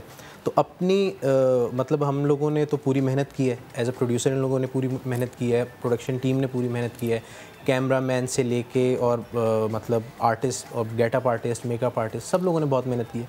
तो कोई फार्मूला हम कह नहीं सकते, लेकिन सिर्फ ये कह सकते हैं कि चूँकि अभी तक ऐसी कोई चीज़ बनी नहीं है और अब ऐसी एक चीज़ आई है, तो मुझे ये लगता है कि कम से कम आपको अच्छी लगे बुरी लगे लेकिन ये अटेम्प्ट देखनी ज़रूर चाहिए सिनेमा में जाके। तो बिल्कुल। और जो हम बात करते हैं ना अपनी इंडस्ट्री के रिवाइवल की, उसके लिए मुझे लगता है चीज़ें होना बेहद ज़रूरी है। अच्छा आयशा, मुझे ये बताएं कि ख़वातीन के तो मेकअप में वैसे ही बहुत टाइम लगता है, तो जब इस मूवी पे आप लोग काम कर रहे थे, सेट पे आप लोग जाते थे, तो किसी एक को देख के अगर कभी खौफ आया हो या पहचानने में, क्योंकि अक्सर ये ख़वातीन के साथ मामला आता है कि मेकअप के बगैर वो पहचान ही नहीं चाहती, तो आपके साथ ये हुआ कि अब कभी आपने अपने किसी को वर्कर को देख के पहचानने से इनकार किया हो कि पता नहीं क्या मेकअप हो गया? नहीं, हम लोगों का एक्चुअली सामने ही एक दूसरे के मेकअप हो रहा था, लेकिन हम लोगों ने डराया बहुत है। वहाँ जो हम जहाँ पे थे एक फार्म हाउस में, वहाँ कुछ बच्चों को हमने बहुत डराया और वो सचमुच में डर के भाग गए। तो हम तो एक दूसरे को देख रहे थे, इसलिए हम आदी थे एक दूसरे को देखने तो मैं भी डर गया था पहली मरतबा जावेद भाई को देखा मेरे पीछे। एक तो ये वैसे ही खड़े अंधेरे में, इतना बड़ा आदमी आपको वैसे दिखे तो आप डर जाए। तो ये इनका मेकअप हुआ था पूरा, वो पहले सीन में जब ये बिल्कुल मेकअप शेकअप करवा के मैं पहले मुड़ा तो मैं वाकई मेरी ऊपर का सांस ऊपर और नीचे का नीचे। ये भी बड़ा इंपॉर्टेंट होता है कि वो जो ये जो गेटअप है ना, इसकी कंटिन्यूटी, इस पर भी बात करूँगा। हाँ। लेकिन अभी मजीद हमें कास्ट ने ज्वाइन कर लिया है। हिरा हमारे साथ मौजूद है और अली भाई भी हमारे साथ मौजूद है। आप दोनों का भी thank you so much for coming. और मैं देख रहा हूँ अली भाई बिल्कुल भी मॉर्निंग पर्सन नहीं है, ऐसा ही है ना? हाँ नहीं, बस तैयारी में थोड़ा टाइम लग जाता है। अच्छा, बेटे को स्कूल छोड़ना होता है असल में। तैयार हुए क्यों नहीं?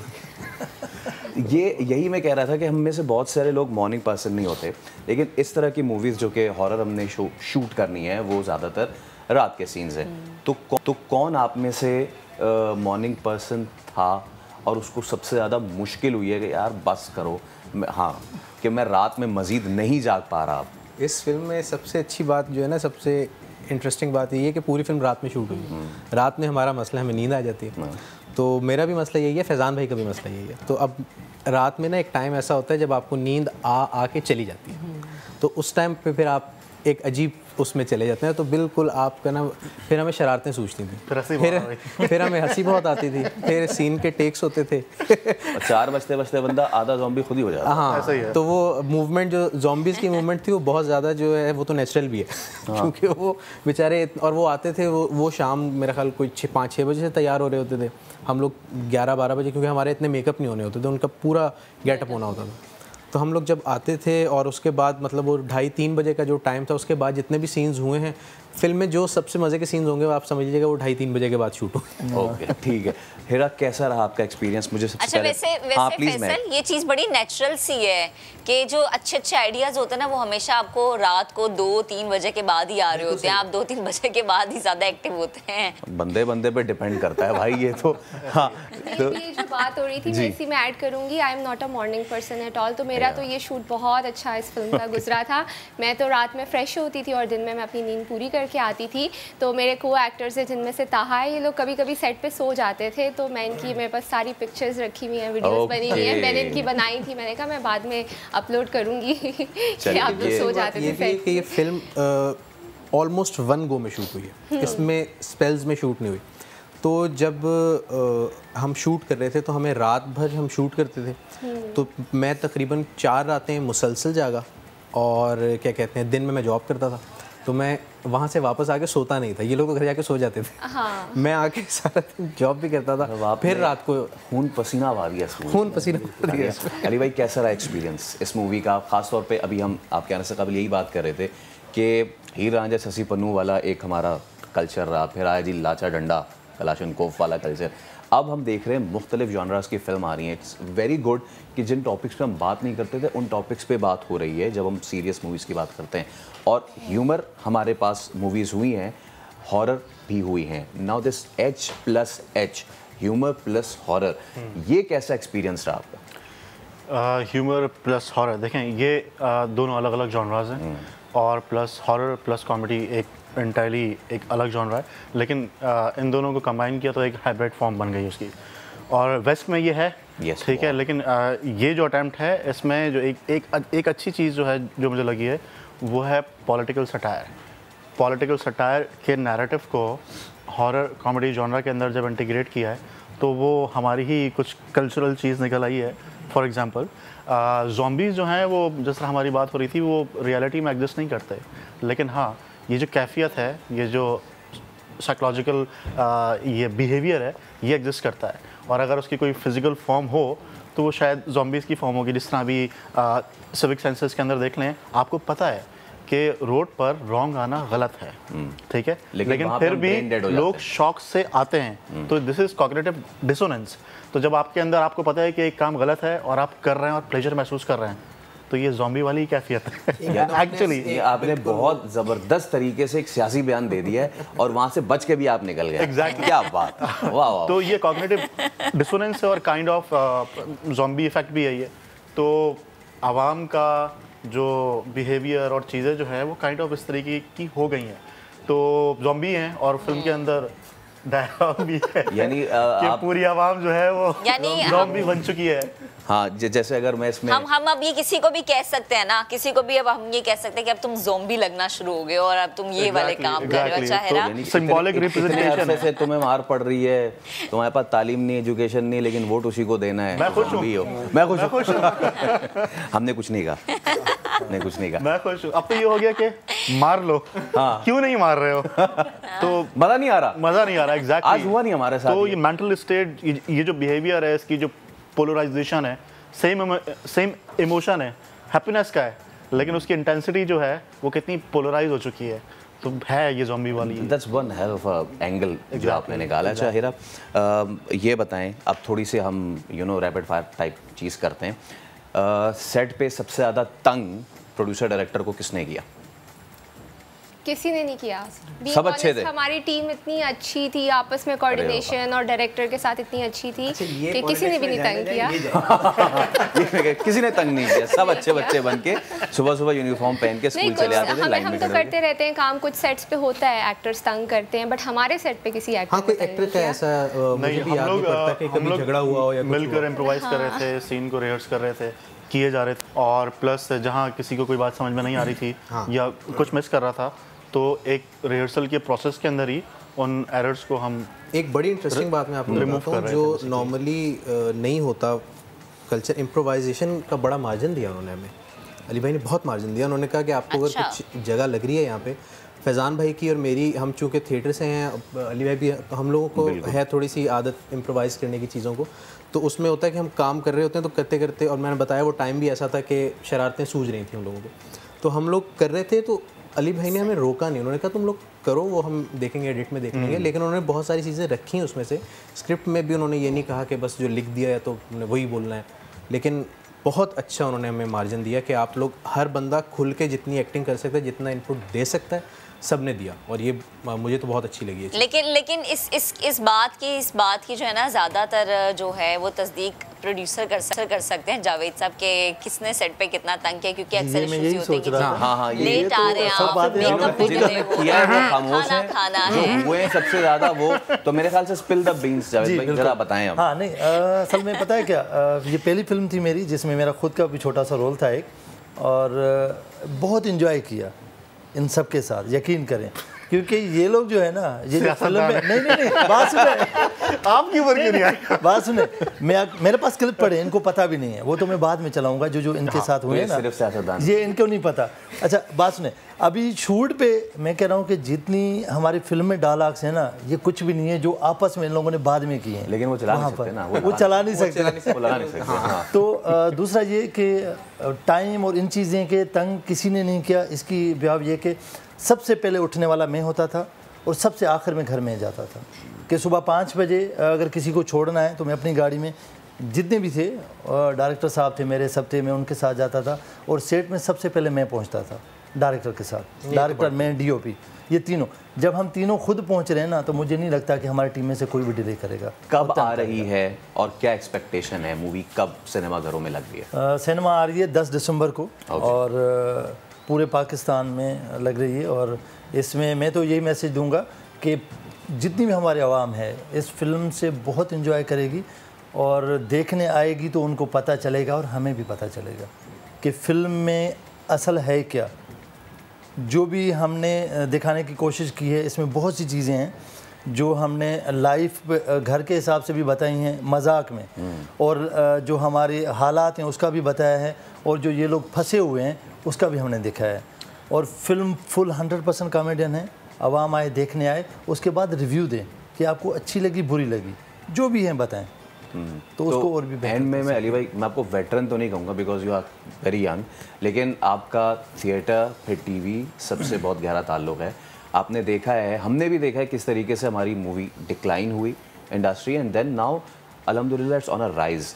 लोगों को, आवाम को यहाँ हमारे प्लेटफॉर्म से क्या मैसेज देना चाहेंगे, not about just coming to watch this movie alone but overall? Message ये है कि परेशानियाँ बहुत हैं, लाइफ अब पहले जैसी नहीं रही है। पहले हमारे पेरेंट्स कहते थे कि बचाओ, ठीक है, खुशी होगी, अब है खर्च करो तो खुशी होगी, तो उसमें क्यास बहुत ज़्यादा है। तो इस क्यास के अंदर हमारे पाकिस्तान में एंटरटेनमेंट के एलिमेंट्स हैं ही नहीं, ठीक है, सिर्फ खाना ही हमारे पास रह गया है। तो सिनेमा एक ऐसी एक्टिविटी है जहाँ पे आप 2 घंटे के लिए जाते हैं और अपनी परेशानी और जो भी आपकी चीज़ें वो आप भूलते हैं। तो वो भूलना बहुत ज़रूरी है, भले वो 2 या 3 घंटे का हो। वो एक रिलैक्सेशन, एक एक्सरसाइज भी है, फैमिली के साथ सोशल गैदरिंग भी है। क्योंकि आप सेलफोन के ऊपर हैं तो हर चीज़ जो है वो मेटावर्स को चाह रहा है, ऑगमेंटेड रियलिटी, तो आपको कहीं आपको इसकी भी ज़रूरत नहीं है, तो आप इस तरह बात कर सकते हैं। तो वो कम्युनिकेशन, सोशल कम्युनिकेशन की भी एक जगह है जहाँ पे आप बैठेंगे 10 लोगों के साथ, पॉपकॉर्न्स खाएंगे, हंसेंगे, रोएंगे और घर से बाहर निकलेंगे। तो वो एक बहुत अच्छी एक्टिविटी है जो कि अभी 2 साल जो हमने गुजारे हैं कोरोना के, बहुत ही डिप्रेसिंग रहे हैं सबके लिए। तो वो आएँ और देखें। सबसे अच्छा एलिमेंट ये है, पाकिस्तानी सिनेमा को सपोर्ट करना है वो तो है ही, लेकिन अपने लिए ज़रूर देख लें, अपने आप को, खुद को, दिन भर काम करना है, जॉब कर रहे हैं, खुद को 2 घंटे ज़रूर दें कि हाँ यार ये मैं निकला हूँ और ये मेरे 2 घंटे हैं जो मैंने जीने हैं। ये आपने बहुत ज़बरदस्त बात की। इसी के साथ थैंक यू सो मच हमारे साथ जो है अली भाई, जावेद भाई और तला भाई, thank you so much once again. Ayesha और हिरा, आपका भी बहुत शुक्रिया। Best of luck for the movie, I am definitely coming to watch, और यकीन है जो है वो भी लाहौर से देख रही होंगी। अब हम ज़रा मूवी वर्ल्ड की बात कर ही रहे हैं, तो इसमें वीना मलिक का कैसे तस्करा ना हो। तो कंट्रोवर्शियली पॉपुलर वीना शोबिज़ ही नहीं, निजी ज़िंदगी में भी अपने मामलात की वैसे ख़बरों में रहती हैं। कहना चाहिए कि उन्हें ख़बरों में रहना आता है। तो हमारे नुमाइंदे रेहान अहमद ने वीना से कुछ ख़ास बातें की हैं, ज़रा देखते हैं। Modelling, film, TV, comedy, parody और रियलिटी शोज, शोबिस के इन तमाम मराहिल से गुजरते हुए कंट्रोवर्शियली पॉपुलर होने वाली वीना मलिक काम के लिए पड़ोसी मुल्क गईं तो बेबाकी की इंतहा तक पहुंचने की कोशिश की। बदलाव आया तो मजहब से ऐसा करीब हुई कि शोबिस से किनारा कशी इख्तियार की, मगर फिर ये रुझान बरकरार क्यों न रहा। यही सवाल हमने वीना मलिक के सामने रखा। आपके रुझानात में तब्दीली हमने देखी है पिछले कई सालों के दौरान। कहीं पे आप हमें बहुत बोल्ड काम करती हुई नज़र आई, बड़ी जुर्रत के साथ, पाकिस्तान के सरहद के इस तरफ भी, सरहद के उस तरफ भी।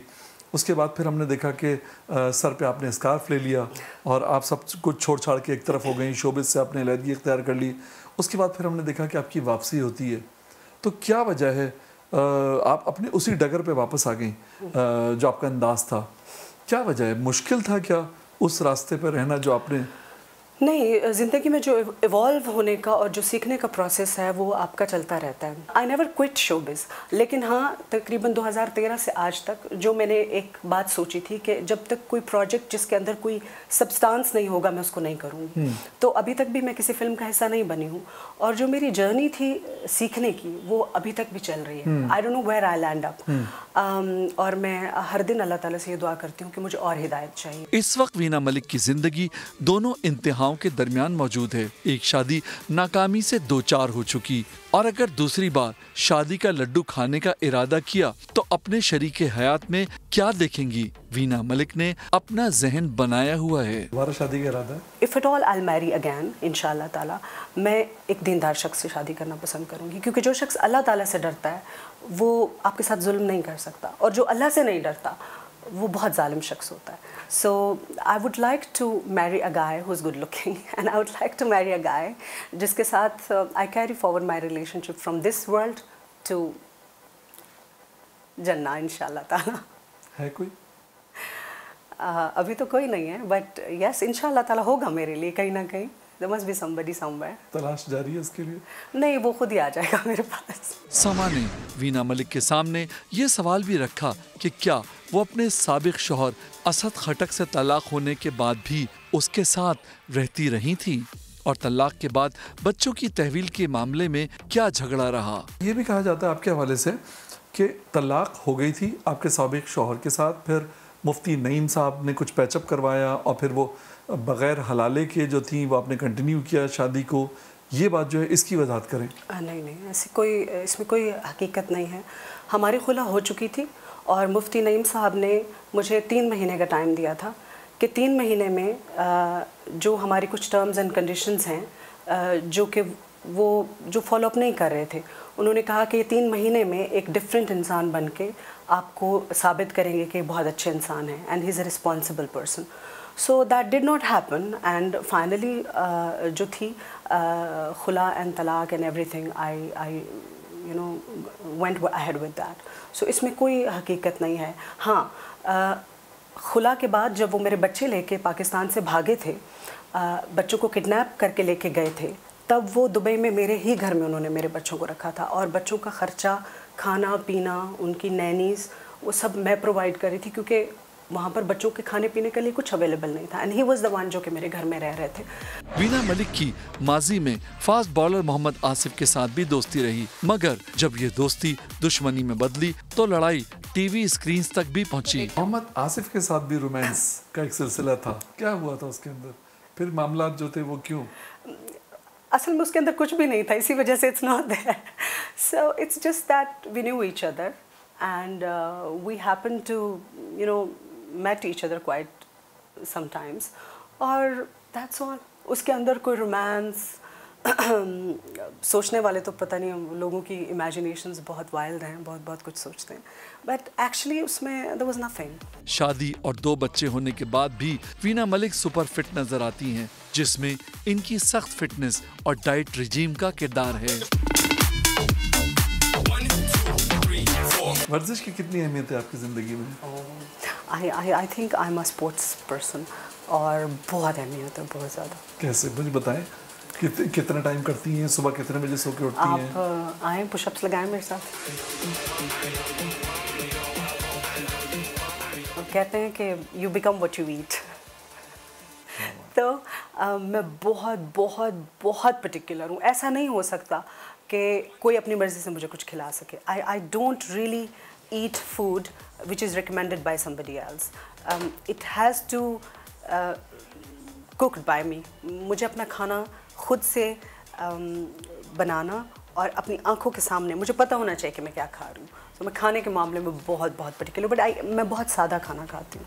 मैं कोई बहुत मुश्किल कॉम्प्लिकेटेड खाना नहीं खाती हूँ। Vegetables, dry fruits, protein shake, fruits, loads of vegetables, olive oil, almond oil, हर तरह के नट्स, मीट, ख़ास तौर पे वाइट मीट, सी फूड, ये मेरा खाना है। तो वीना मलिक की गुफ्तगू, उनके फ्यूचर प्लान्स और फिटनेस का ख्याल कैसे रखते हैं ये आपने जाना। भी एक ब्रेक लेंगे, ब्रेक के बाद दोबारा हाजिर होंगे, सो स्टे विद अस।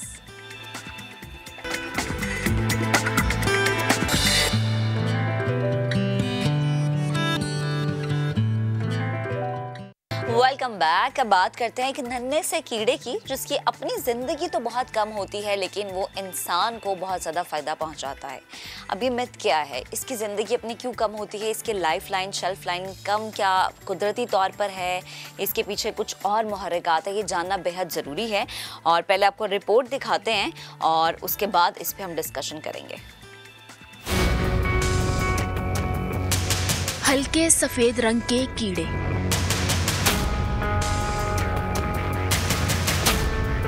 हजारों ख़वातीन की जिंदगियां बदल रहे हैं। छांगा मांगा के इस इलाके में हर तीसरा घर कीड़ों की अफजाइश कर रहा है। छोटा सा रेशम का कीड़ा, जिसकी उम्र बमुश्किल 4 हफ्ते भी नहीं होगी, अपनी इस जिंदगी में 4 दफा सोता है। आखिरी हफ्ते की नींद के बाद जब आंख खुलती है तो बेतहाशा खाना मांगता है। छांगा मांगा की खवातीन इनकी भूख मिटाने के लिए 100 एकड़ के शहतूत के जंगल से रोजाना ढेरों पत्तों का बंदोबस्त करती हैं। फिर कल चौथी नींदर उठते ने उसले ना अपना फिर असी बड़े पत्थर पाई देने 4-4 खुराकां 5-5 खुराकां फिर 3-3 4-4 मन आंदे एक खुराक ते मन पत्थर खा जांदे फिर 4-5 खुराकां लाइए ते फिर अपना कीड़े सैट रहिंदे ने। फिर सन रोटी अपनी खाना पीना सन भुल जाता, रंग बदल जाते हैं। किवें दा बल्ब दा रंग है ना इंज दा फिर हो जाता, पीला उन्हां दा रंग हो जाता। फिर उन्हां दा पीला किहड़े कच्चे ने वो फिर पत्थर खांदे ते किहड़े पीले ने वो फिर मुठ्ठे ते चाड़ जाते हैं। कीड़े का जब पेट भर जाए तो फिर ये थूक उगलना शुरू करता है।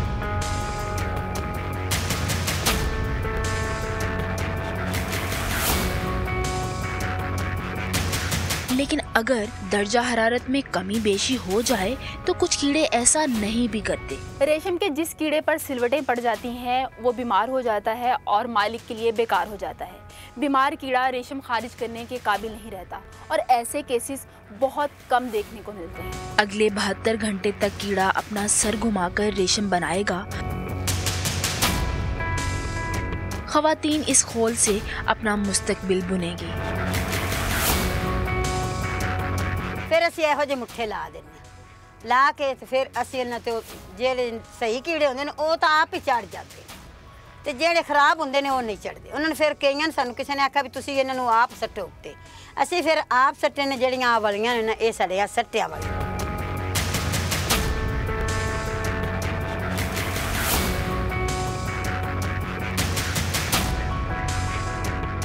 रेशम के खरीदार इस काकून को गर्म पानी में डालते हैं और इसके अंदर कैद कीड़ों की जिंदगी का ये आखिरी दिन होता है। इस मरहले में रेशम के कीड़े ने खुद को इस सिल्क काकून में महफूज कर लिया है। खाम रेशम तैयार हो चुका है और 1 माह की मेहनत के बाद खवातीन की मेहनत भी अब यहाँ ख़त्म होती है और अपना मुआवजा ये हासिल कर लेंगे। 70 डिग्री टेम्परेचर पर खोल से रेशे अलग होते हैं और 7 मशीनों पर रेशम का खालिस धागा तैयार होता रहता है। 1 किलो खोल से तकरीबन 1200 ग्राम रेशम हासिल होता है। ये धागा इंतहाई महंगा और मयारी होता है।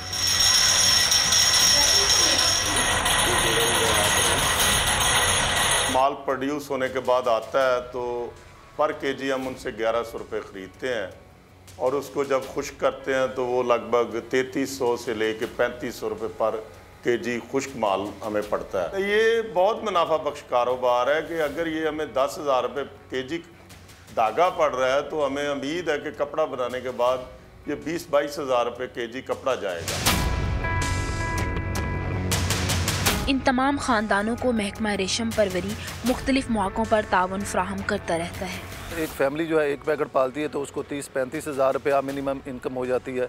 2 सीज़न में ये इनकम जो है डबल हो जाती है। अगर वो 2 पैकेट पाल लेते हैं तो इनकम जो है इससे भी लाख 1.5 लाख रुपया तक पहुंच जाती है। और दूसरा, हम उनको सिल्क सीड ऐसा प्रोवाइड करते हैं जो रेजिस्टेंट होता है, डिजीज़ फ्री होता है, ताकि मॉर्टेलिटी जो है वो ना हो सके। कीड़े के थूक से शुरू होने वाली कहानी बेहतरीन महंगे कपड़े पर खत्म होती है। कुछ माह बाद नए कीड़े बड़े होंगे तो रोजगार फिर चल पड़ेगा। कैमरामैन अशफाक अब्बासी के साथ शाहीन निशाल, छांगा मांगा।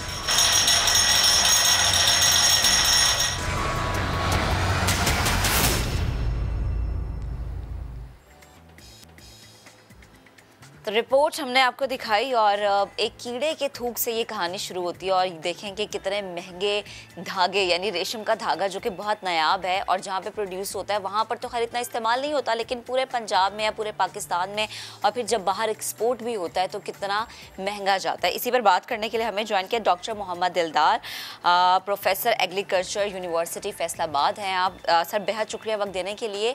एक नन्हा सा कीड़ा जिसकी अपनी ज़िंदगी तो बहुत कम है लेकिन वो बहुत फ़ायदा देता है, बहुत मुनाफा बख्श है, लेकिन इसकी अफजाइश कम भी होती है और कभी कभी ख़तरे में भी पड़ जाती है। क्या कमेंट करेंगे?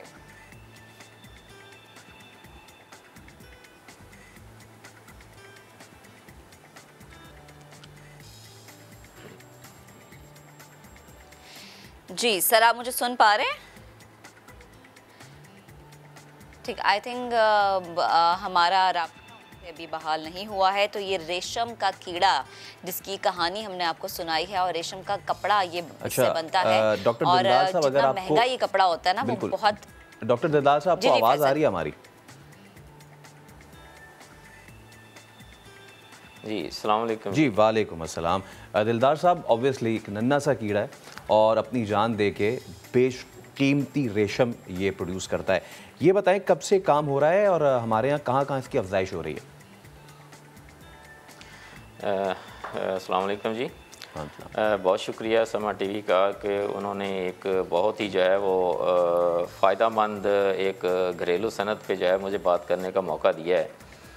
मैं काफ़ी अरसे से इस रेशम के कीड़े पे और इससे हासिल होने वाले सिल्क पे जो है वो काम कर रहा हूँ। ये सिल्क प्रोडक्शन पाकिस्तान में जो है सिल्क प्रोडक्शन की जो तारीख़ है वो बहुत पुरानी है। ये पाकिस्तान के मार्ज़ वजूद में आने से शुरू होती है। जब ये तकरीबन कोई 400 पैकेट से की जो है इससे सिल्क जो है वो रेशम का कीड़ा पड़ रहा था पाकिस्तान में, बाद में इसमें बढ़ोतरी आई और जो 80 की दिहाई है उसमें ये 5000 पैकेट्स तक जो है वो इसकी अफजाइश जो है वो पहुंची। लेकिन उसके बाद इसमें जो है वो तदरीज कमी आती गई और अब सूरत हाल जो है वो बहुत ही कह लें कि काबिल रहम है कि पाकिस्तान में जो है वो सिल्क जो प्रोड्यूस हो रहा है वो हमारी अपनी ज़रूरियात को भी पूरा नहीं कर पा रहा है। हमें तकरीबन जो है हमारी ज़रूरियात का 90% हिस्सा जो है वो सिल्क हमें बाहर से मंगवाना पड़ता है और 10% से कम जो है वो हम हमारी ज़रूरियात को जो हमारी लोकल प्रोडक्शन है वो पूरा कर रही है। उससे उसकी जो है वो उसकी 3-4 बड़ी वजूहात हैं जिसकी वजह से को पूरा करना अपना बहुत ज़्यादा मुश्किल होता जा रहा है। मैं तो एक ये चाहूँगी कि अपनी बात कंप्लीट कीजिएगा, सेकंड मेरा सवाल भी लीजिएगा कि फिर हमें किस लेवल पर जाके कौन कौन से स्टेप्स करने की ज़रूरत है, क्या है हमारी ये घरेलू सनत तबाह ना हो। जी मैं उसी तरफ आ रहा हूँ। 3-4 जो है वो वजूहात हैं जिसकी वजह से कमी का बायस बना है।